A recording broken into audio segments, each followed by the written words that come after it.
Tell me your craziest 1 in a million story. Okay, so you may think I'm going to say getting stuck in Greenland during a pandemic, but I'm not. In the summer of 2016, I got a Facebook message from a stranger telling me that my great uncle's plane had been found on a remote side of Mount Kenya. Obviously, I thought it was like the new Nigerian prince scam, but it was true. My great uncle was in the Air Force in World War II and had gone MIA. No one knew what happened to him.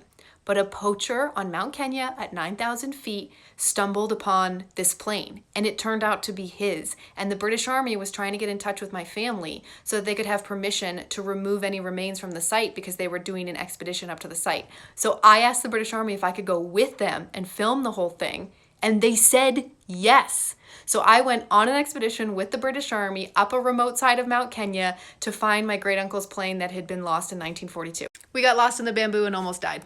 So in October 2016, I went with the British Army up Mount Kenya on an expedition to rediscover my great uncle's long-lost plane crash from World War II. The north side of Mount Kenya has trails, well-established trails. That's how people hike up the mountain. But the south side is much steeper. Here you can see us going through some really thick vegetation that there are a lot of thorns in these bushes that hurt. Here is a path. It's basically just like a suggestion through the mountain. Just the way you like, maybe I could wait to touch on you. I'm peeing. Look at the view.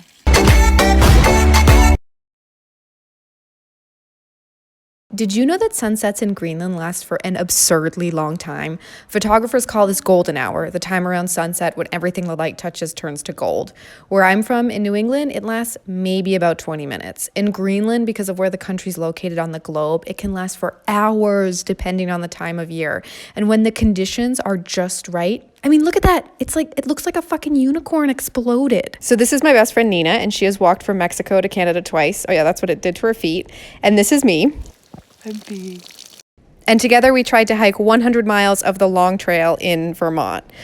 We slept outside in tents or in shelters along the way. We brought all our own food, carried it on our backs, and it took us about 8 days. And the video just went live on my YouTube. So go check it out and let me know what you think. Do you know what the Triple Crown of hiking is in the US? Basically, there are 3 major long distance hikes, the PCT, the CDT, and the AT. And if you walk all 3, you become a Triple Crowner. Apparently, about as many people have gone into space as have gotten the Triple Crown. So it's fucking rare. Well, my childhood best friend has walked the PCT and the CDT, meaning she's walked from Mexico to Canada twice. And last month, we decided to try to hike 100 miles of the Long Trail in Vermont, which runs the length of the state, is the oldest long-distance trail in the U.S., and the OG inspiration for the Appalachian Trail.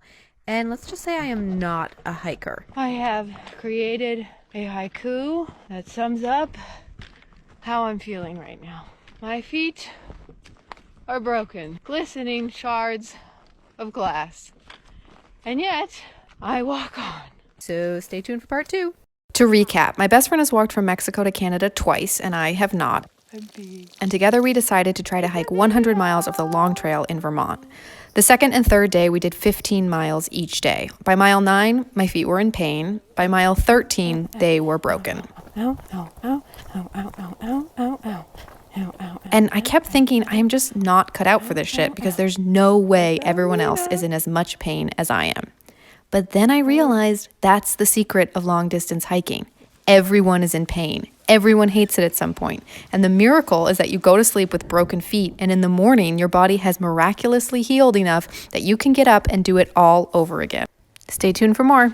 At this point, I'd been in Greenland unexpectedly for almost 4 months because of the pandemic, and I was feeling pretty down. It was Greenland's National Day, and I was alone, and the only thing I can compare it to is if you were alone on the 4th of July while everyone else was celebrating. So I walked into town and there was a carnival going on and decided to buy a hot dog, and this man named Ayo heard me speaking in English and invited me to go with him to a barbecue on the beach.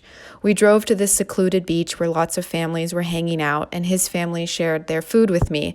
And while I was eating dried whale and capelin, Ayo handed me a piece of capelin dipped in this bucket of what looked like yellow custard. But what is it?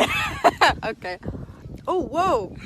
So it turns out that this is fermented seal fat, and after my initial shock, it was actually pretty incredible. Tastes like cheese, like stinky cheese. And whether or not you think these foods sound good, sharing a meal with strangers in a foreign country is, in my opinion, one of the most incredible experiences you can have while traveling.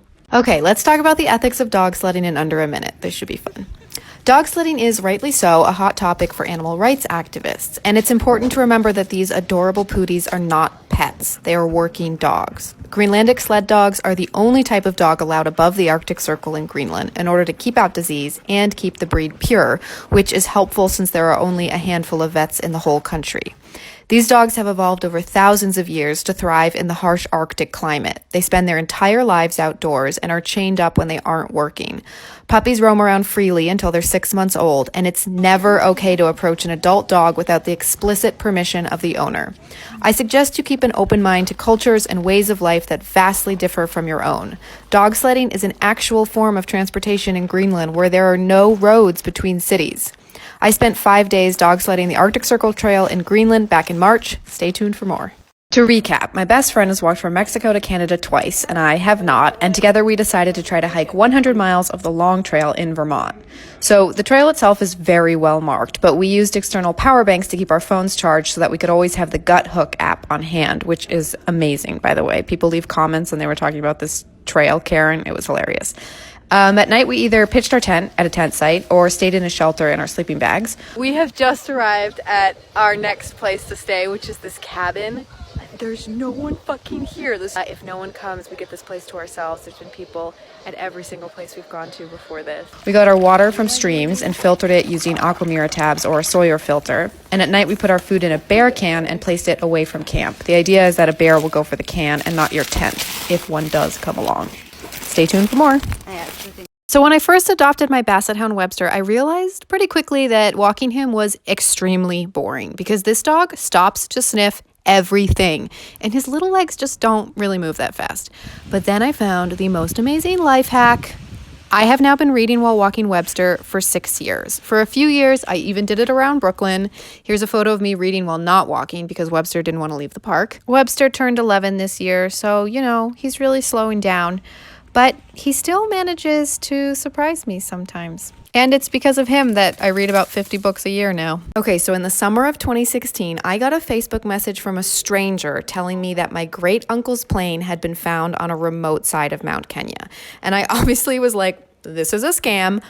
But it was true, and the British Army was organizing an expedition up to the crash site to try to find any mortal remains. And I asked if I could go, and they said yes. And so I went on an expedition with the British Army up Mount Kenya, and we almost didn't make it out alive. And now I'm going to answer as many questions as I can about it right now in the comments. So let me know what you want to know.